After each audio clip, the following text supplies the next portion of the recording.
ఢిల్లీలో కాంగ్రెస్ కు భారీ కుదుపు తగిలింది. సార్వత్రిక ఎన్నికల ముంగిట Delhi Pradesh Congress committee president Arvinder Singh lovely రాజీనామా చేశారు. అయితే ఆయన రాజీనామాకు కేవలం వ్యక్తిగత కారణాలు చూపడం లేదు. పార్టీగతమైనటువంటి కారణాలు, సంస్థాగత నిర్ణయాలు, కాంగ్రెస్ భవిష్యత్తుతో చెలగాటమాడుతున్న నిర్ణయాలపై లవ్లీ గళమెత్తారు. ఆయన రాజీనామాకు దారితీసిన పరిస్థితులేంటి? కాంగ్రెస్ అధినాయకత్వం చేసిన తప్పిదాలే. ఎన్నికల నాటికి కాంగ్రెస్ నేతలు పొరపాట్లు ఎన్నికల ఆపరేషన్ రసపట్టులో ఉన్న సమయంలో కాంగ్రెస్ బండి భారీ కుదుపునకు గురైంది. ఢిల్లీ రాష్ట్ర పీసీసీ ప్రెసిడెంట్ అరవింద్ సింగ్ లవ్లీ ఎంతో బరువెక్కిన హృదయంతో రాజీనామా చేశారు.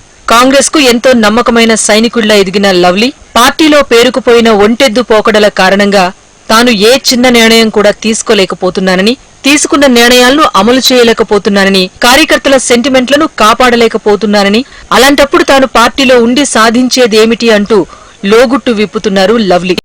ఏఐసీసీలోని కొందరు పెద్దల పనితీరు తనకు చాలా ఇబ్బందికరంగా మారిందంటున్నారు.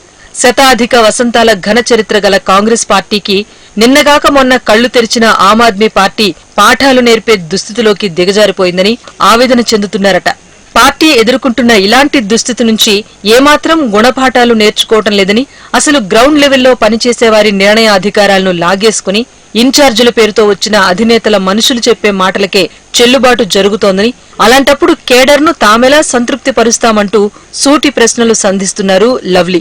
ఏఐసీసీ అధ్యక్షుడు మల్లికార్జున ఖర్గేకు రాసిన 4 పేజీల సుదీర్ఘమైన లేఖలో తన మనోభావాలను ఆవిష్కరించారట అరవిందర్ సింగ్ లవ్లీ. ఆయన ఖర్గేకు రాజీనామా లేఖ పంపించిన విషయం తెలుసుకున్న కార్యకర్తలు లవ్లీ ఇంటికి చేరుకుని ఆయనకు సంఘీభావం ప్రకటించారు. లవ్లీ ఇదే స్టాండ్ మీద ఉండాలని, అప్పుడే కాంగ్రెస్ పార్టీ కాస్తో కూస్తో బాగుపడుతుందని కాంగ్రెస్ కార్యకర్తలు నినాదాలు చేశారు.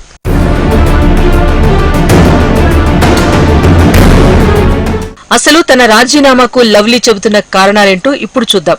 ఆమ్ ఆద్మీ పార్టీలోని పలువురు మంత్రులు, ముఖ్య నేతలు, ముఖ్యమంత్రి కేజ్రీవాల్ సహా అవినీతి ఆరోపణలు ఎదుర్కొంటూ జైలు జీవితాన్ని గడుపుతున్నారు.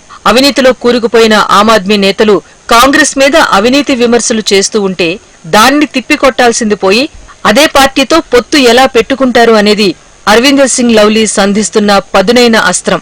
దాదాపు గత 10 ఏళ్లుగా ఢిల్లీలో కాంగ్రెస్ దారుణంగా దెబ్బతింటూ వస్తోందని, ఇలాంటి పరిస్థితుల్లో పార్టీకి కాయకల్ప చికిత్స చేయాల్సింది పోయి పూర్తి క్యాడర్ నైతిక స్థైర్యం దెబ్బతీసేలా అధిష్టానం తీసుకుంటున్న నిర్ణయాలతో తాను ఉన్నా ఒకటే లేకున్నా ఒకటే అనే భావనకొచ్చానని ఆ లేఖలో ఖర్గేకు చెప్పారట లవ్లీ. రాష్ట్ర పార్టీ చీఫ్ గా తాను తీసుకునే నిర్ణయాలకు ఏఐసీసీ జనరల్ సెక్రటరీగా ఢిల్లీ ఇన్ఛార్జిగా ఉన్న దీపక్ బాబారియా అడ్డుపడుతున్నారని, కనీసం మీడియా హెడ్ ను కూడా తాను నియమించుకోలేకపోయానని లవ్లీ ఆరోపిస్తున్నారు. గత ఏడాది ఆగస్టులో ఢిల్లీ స్టేట్ చీఫ్ గా నియామకమైనప్పటి నుంచి ఇదే తంతు నడుస్తోందని లవ్లీ ఆ లేఖలో పేర్కొనటం విశేషం.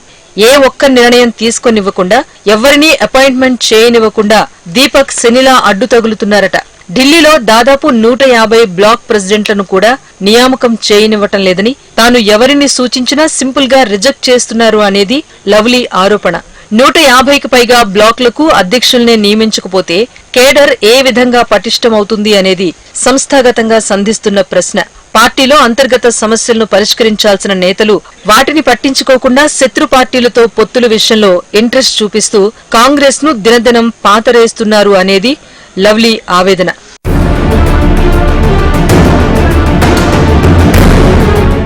ఆమ్ ఆద్మీ పార్టీతో పొత్తును ఢిల్లీ కాంగ్రెస్ వ్యతిరేకించిన రాహుల్తో చనువుగా వ్యవహరించే దీపక్ బాబారియాకు పూర్తి అధికారాలు కట్టబెట్టి పొత్తు నిర్ణయాలు ఏకపక్షంగా తీసుకుంటూ తీవ్ర నష్టాన్ని కలిగిస్తున్నారు అంటున్నారు అరవిందర్ సింగ్ లవ్లీ. లవ్లీని ఆయన ఇంట్లో పరామర్శించిన తర్వాత కాంగ్రెస్ సీనియర్ నాయకుడు సందీప్ దీక్షిత్ విలేకరులతో మాట్లాడారు. లవ్లీ లేవనెత్తిన అంశాలు పార్టీ పరంగా ఆలోచించాల్సినవేనని ఆయన చెప్పటం విశేషం. ఆయన మనసులో ఇంకా ఏముందో తనకు తెలియదని, కానీ ఆయన లేవనెత్తిన అంశాలు మాత్రం ఖచ్చితంగా పరిష్కరించాల్సినవేనని, కేడర్ అంతా ఇదే అంశాన్ని కోరుకుంటున్నారని దీక్షిత్ తెలిపారు. ఆయన పార్టీ అధ్యక్ష పదవికి రాజీనామా చేశాడా తప్ప పార్టీకి రాజీనామా చేయలేదని, అందువల్ల ఆయన పార్టీ మారే ఆలోచన చేస్తున్నారని తాను అనుకోవటం లేదంటున్నారు సందీప్ దీక్షిత్.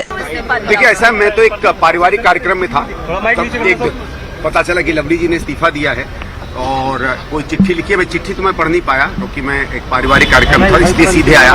बात हुई है, बहुत स्पष्ट रूप से उनके मन में बहुत पीड़ा है और कुछ चीजों को लेकर आंदोलित है। उनको लगता है कि पिछले महीने 2 महीने में जिस तरीके से जो बात, मैंने ठीक से उनकी चिट्ठी नहीं पढ़ी पूरे हर पॉइंट पर, तो मैं नहीं कोई प्रतिक्रिया दे पाऊंगा, लेकिन एक व्यक्तिगत पीड़ा है एक कांग्रेस अध्यक्ष होके और एक कांग्रेस का कार्यकर्ता होके, और मुझे लगता है कि जो बातें उन्होंने कही हैं उनकी पीड़ा, इस पर गंभीरता से ध्यान जरूर देना पड़ेगा।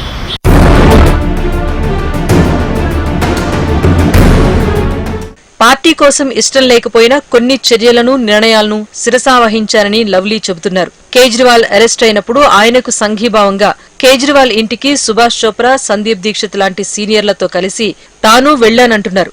మనసు వారిస్తున్నా పార్టీ తీసుకున్న వైఖరి కారణంగా బాహాటంగానే కేజ్రీవాల్ కు మద్దతు పలికా అంటున్నారు. తాను ఒక్కడే కాదు, స్టేట్ పార్టీ మొత్తాన్ని కూడా ఏఐసీసీ వైఖరికి అనుగుణంగా స్పందించేలా కేడర్ ను ప్రిపేర్ చేసి పెట్టారని, మరి దీన్ని అలుసుగా తీసుకున్నారో ఏమో తెలియదు కానీ అసలు స్టేట్ పార్టీకి ఎక్కడా విలువ ఇవ్వటం లేదని, అలాంటప్పుడు తాను ఉన్నా ఒకటే లేకున్నా ఒకటే అనేది లవ్లీ వాదనగా తెలుస్తోంది. పలువురు ఆప్ మంత్రులు కరప్షన్ ఛార్జెస్ మీద జైలు పాలైనప్పుడు ఏఐసీసీ నేతలు వారితో పొత్తు ఏ విధంగా పెట్టుకుంటారన్న ప్రశ్నకు ఇప్పటికైతే ఏఐసీసీ దగ్గర సమాధానం కనిపించటం లేదు. పార్టీ వర్కర్స్ అందరూ వ్యతిరేకిస్తున్నా ఇలాంటి నిర్ణయం ఎందుకు తీసుకోవాల్సొచ్చిందో చెప్పుకోవాల్సిన సమయం వచ్చిందన్న వాదన బలంగా వినిపిస్తోంది.